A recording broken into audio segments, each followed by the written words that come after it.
Chers auditeurs, et merci de nous écouter.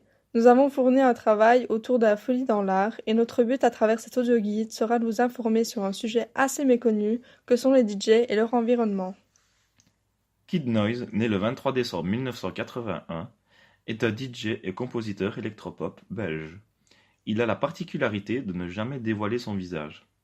Il n'est pas le premier et ne sera probablement pas le dernier à adopter ce genre de stratagème.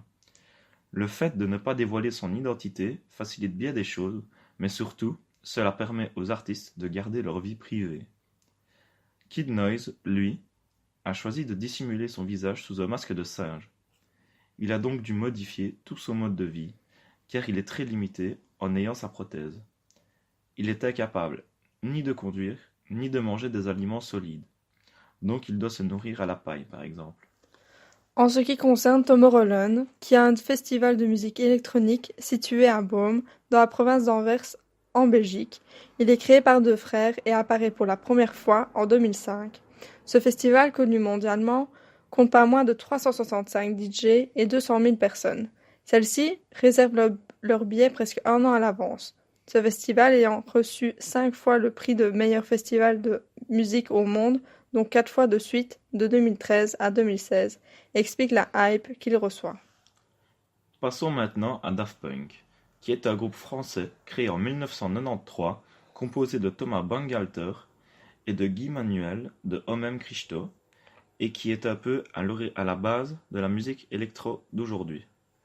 Leur style de musique a donné beaucoup d'inspiration à des groupes tels que Dimitri Vegas et Like Mike. Quelques-unes des inspirations données sont par exemple l'autotune et certains accords instrumentaux que David Guetta perpétue aujourd'hui, ou encore les remixes qui n'existaient pas il y a 15 ans. Entrons dans l'ère du temps. Depuis décembre 2017 et la sortie du jeu vidéo Fortnite, l'univers virtuel est entré littéralement en transe.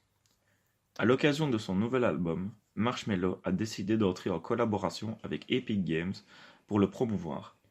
C'est alors que ce 2 février, Fortnite a laissé Marshmello donner un concert intra-game à ses fans.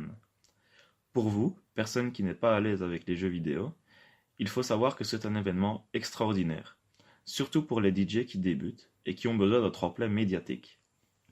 Pour conclure cet audio-guide, la folie dans l'art est très subjective, mais beaucoup d'artistes brillants arrivent à l'exploiter dans le bon sens du terme, afin que ça vous procure un certain bonheur, par la musique ou par événements spéciaux.